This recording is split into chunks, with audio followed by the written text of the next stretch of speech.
My name is Larry and I've inspected thousands of homes. If you want to do your own home inspection, you can do it. This possibly is a new home you're looking to buy or maybe a home that you're already living in.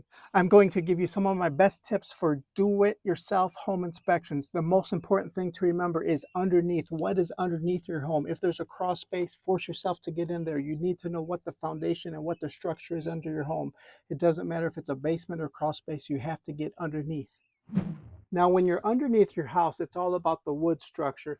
You want to look at the floor joists, the subfloor. You want to take a screwdriver, something sharp, and you want to start poking, probing around and look for soft spots, damage, rot, decay.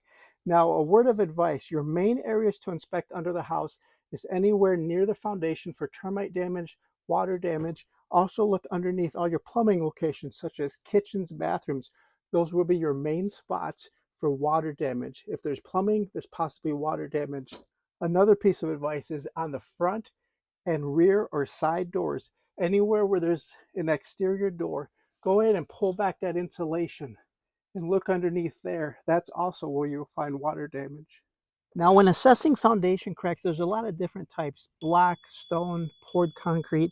Generally speaking, if it's a fine, small hairline crack and there's no displacement between the two sides, it's going to be considered pretty minor, not a big structural concern. Okay, in contrast, look at this crack. It's not hairline and there's displacement. You see how the left side is noticeably lower than the right side? That is structurally significant. This type of foundation crack you do want to be concerned about. Next, you're convinced that you have a good structure, good foundation, no wood damage, no framing damage. Let's move on to electrical. You can start with the service panels in the house. Are they fairly modern? You probably want to see about 1970s or more modern. 1960s and before, or certainly fuses, you want to have some concerns. Another tip is if you're looking at the circuit breakers and they're all the same manufacturer, and they match the panel manufacturer, and then you get to the bottom and say there's some random crazy fitted ones here, totally different type, then you want to get suspicious, because that could be some do-it-yourself work where they added on to the house or did in addition to the basement and did their own electrical work. Go ahead and buy yourself an outlet tester. They're simple and inexpensive, and this is what you'll need to start looking at all the outlets in the house. You're going to simply test every outlet in the house or the ones you can reasonably reach.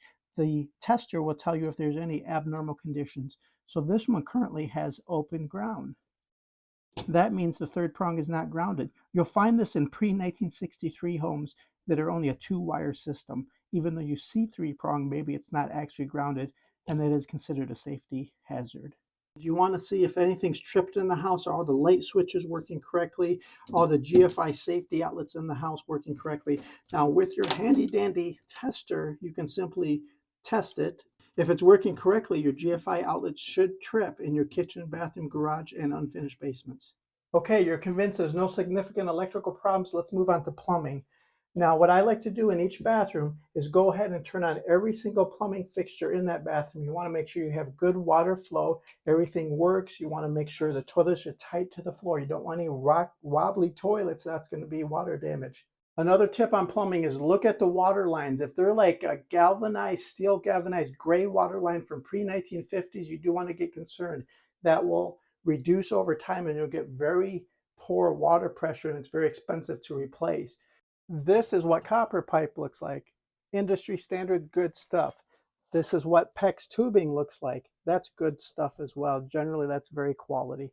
I'll insert a picture here of what galvanized pipe looks like. If you have old galvanized pipes, that's definitely a concern. It's very dated. It's going to give you problems at some point. Now, if you have well water, of course, you want to get that tested by a licensed professional. If you have city water, you should have really good pressure PSI coming in, and then you would just be concerned for finding leaks or any kind of old plumbing that's outdated. On the drain side of things, you can pay for a sewer scope inspection by a professional. This is PVC drain pipe. That's modern. That will provide a good drain for you and last many, many years. If you have old cast iron or metal drains, you do want to get that looked at by a professional. It's likely time to be replaced. Okay, let's move on to exterior issues. You want to look at the windows. You want to look at caulking, any kind of weatherproofing, water problems, anything that looks out of the ordinary you want to be concerned about. These are modern vinyl windows. They're considered maintenance free. However, a huge problem with thermal pane windows is sometimes the seals go bad. and you'll see this cloudy fog in between the glass. If you can't rub it off, it's in between, and you need a new thermal paint ordered from a glass company. Next, look at the siding. General conditions of the siding. Is it vinyl siding? Is it wood siding? Does it need maintenance? Is it falling apart? Is there cracked and damaged pieces? Walking around your house and really looking at it critically, you'll learn a lot about the condition of your house. I spot a loose siding piece up there that should be repaired. And some more exterior damage here. This vinyl siding outside corner piece is damaged. To replace these, it's actually kind of difficult because it went on first before the siding. Another issue, any kind of outside peeling paint, especially on wood, is going to be a huge problem because that's going to rot out in real short order. Check your doors. Again, you can get out your screwdrivers and you can start tapping and probing for soft spots and for water damage. And of course, don't forget about the roofs.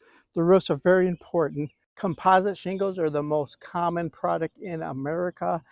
If the age is over 20 years, you want to start to get very suspicious. You also want to look for granule wear, soft spots, hail damage, lifting up shingles, torn shingles. I will tell you from my experience, roofs don't leak right in the middle of the span for no reason. It's always around a penetration like a plumbing vent, a roof vent, solar lights, skylights, chimneys. Anything that comes through the roof is a high leak area, and you want to look at the flashing and check those out. Hey, you've done your own home inspection. I'm very proud of you. If you have any questions at all, leave me a comment. I will respond within 24 hours. I'd love to hear from you guys. Catch you next week.